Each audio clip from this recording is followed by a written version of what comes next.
felizmente en un proceso histórico de reconocer a los pueblos originarios, de reconocerse también como portadores de una herencia, ¿no?, que nos han legado. Y en este caso particular de este evento, que llega también de la mano de la Dirección de Formación y Capacitación Profesional, hemos hecho la propuesta y bueno, hemos coorganizado, no solamente hablar o no hablar sobre, sino que integrantes de comunidades originarias puedan hablar. Claro. Escucharlos a ellos, ¿no?, que en este punto particularmente son los verdaderos artífices de la historia. Se habla mucho acerca de, pero quizás son voces que aún siguen silenciadas de alguna manera, ¿no? Y bueno, y pensar el 11 de octubre como el último día de libertad de los pueblos americanos, ¿no? Exactamente. Bueno, vuelvo a la pregunta. Es importante, ¿no? Sí, esta fecha es sí, importante. Por ahí no la tenemos tan en cuenta, pero es importante. Sí, es fundamental. En todo Latinoamérica. En toda Latinoamérica, sí, para repensarnos, ¿no? Para repensar nuestro devenir histórico, nuestro presente y también hacia dónde nos proyectamos, ¿no? ¿Y hacia dónde nos proyectamos? Bueno, es una pregunta sumamente interesante que parte de otras preguntas, ¿no? Como esto de qué somos. Si uno lo piensa geográficamente, esta parte que habitamos es en buena medida una excepción dentro de América Latina, ¿no? Es como la parte más que se cree o se piensa más europea, ¿sí? Sí. A pesar de tener muchos elementos originarios, ¿no? Tenemos todos esos elementos que negamos, pero bueno, cómo nos proyectamos es también un pensarnos, ¿no?, a partir de las herencias, como te decía, que hemos recibido, que están en el lenguaje, que están en la forma en la cual hablamos, que están en la forma en la cual vivimos los tiempos, ¿sí? En una amplia herencia que recreamos sin darnos cuenta.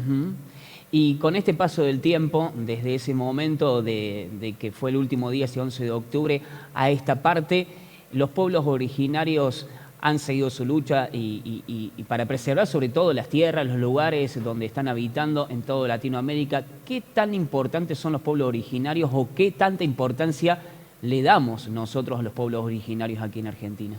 Bueno, en principio, respecto de cómo se ha... ¿Por qué hay un reemerger de los pueblos originarios? Bueno, porque particularmente los pueblos andinos, ¿no?, se piensan como...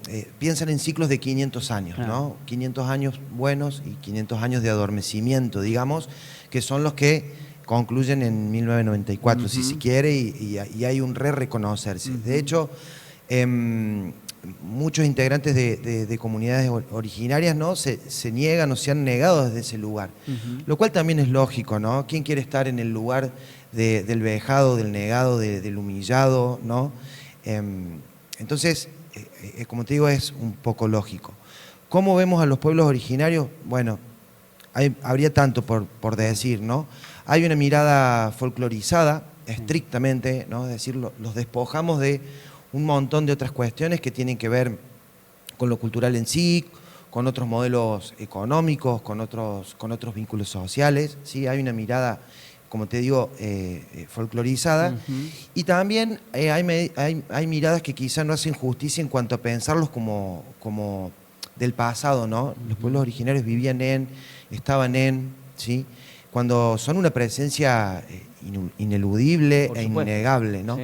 Que quizás no vemos, por eso te decía que quizás estamos en una parte que es una excepción dentro de América Latina, quizás aquí no vemos tanto, ¿sí?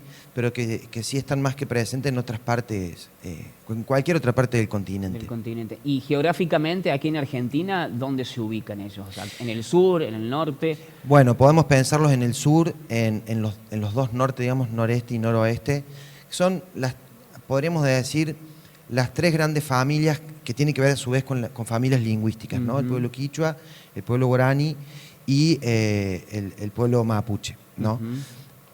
En términos de etnias que se reconocen a sí mismas, hay más de 40, ¿sí? Pero son como las tres grandes familias, si se quiere. Pero bueno, hay procesos de reconocerse. Por ejemplo, en Berrotarán, ¿no?, que estamos muy cerca, hay un proceso muy interesante de reconocerse como parte del pueblo comechingón. Bueno, en la ciudad de Córdoba, ¿sí? Y ya, bueno, en el sur de la provincia, y bueno, y desde Córdoba hacia el norte, mucho más aún, ¿no? Bien, en esta charla taller que se va a desarrollar el 5, ahora, próximamente va a ser en el Nido, allí en calle Guatemala 524. ¿Quién va a estar disertando? ¿Quién va a estar siendo el moderador, de cierta manera, de esa actividad? Bueno, nos va a acompañar el profe Víctor Acebo, oriundo de propio de la comunidad chibcha del sur de Bolivia. Es todo un referente en lo que es la lengua quichua, particularmente en Córdoba. Es uno de los fundadores del Instituto de Culturas Aborígenes.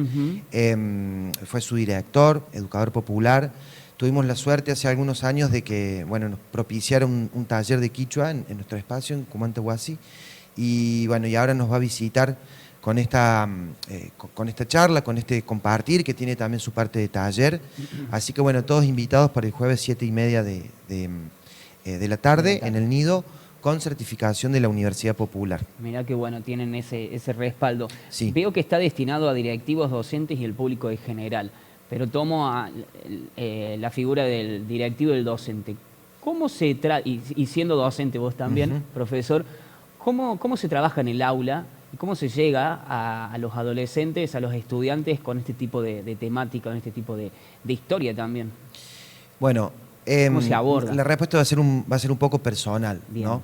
Me parece, casualmente en estos días, un grupo de chicos decía, nosotros, Cultura de América, no tenemos nada. Es como que tendemos a tener una mirada de la cultura en tanto objeto, por una parte asociado a las cosas, sí, si se quiere, ¿no?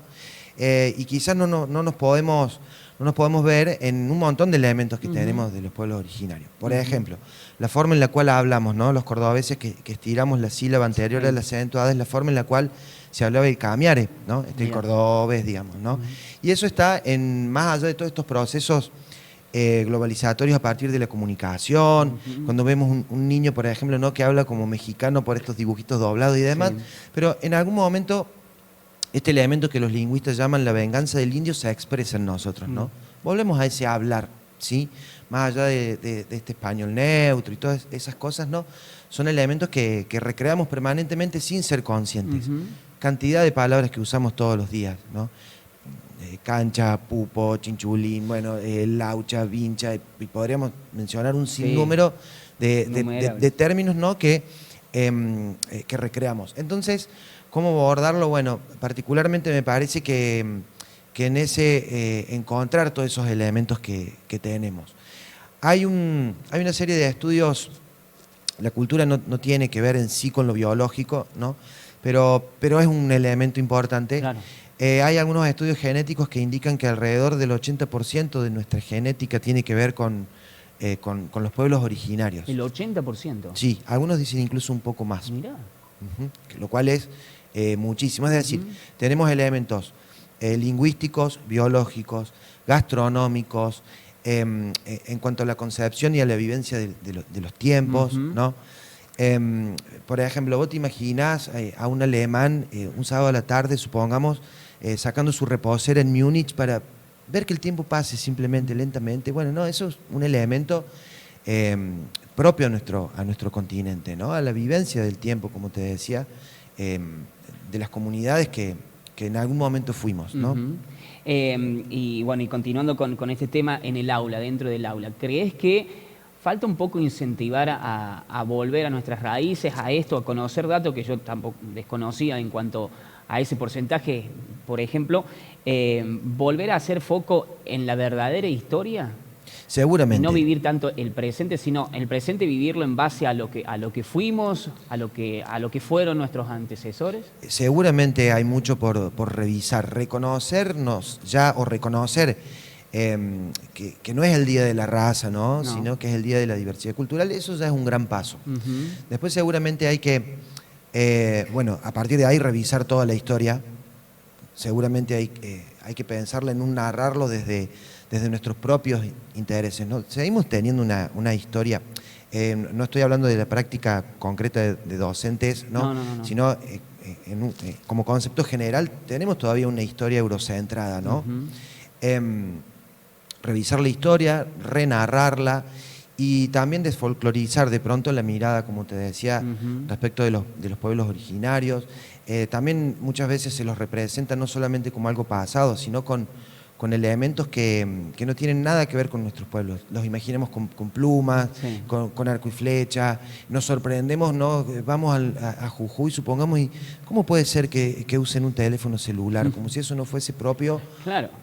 Porque hay préstamos culturales, hay resignificaciones culturales, y la cultura no es algo quieto, inmóvil, que no se recree permanentemente, ¿no? Bueno, entonces me parece lindo. que hay como mucho, ¿no? Hay mucho, reconocer, sí. Y va a estar muy revisar la interesante esa historia. charla. Sí, seguramente. Emi, el jueves, ¿a qué hora, dónde hace la invitación a la gente? 7:30 de la tarde puntual, en el Nido, para quienes quieran certificación, hay un formulario para inscribirse, pero no es excluyente, así Bien. que bueno, y no es exclusivo para quienes estemos en el terreno educativo, No, sino que para todo el público. es una llamada a interpelarse todos, ¿no?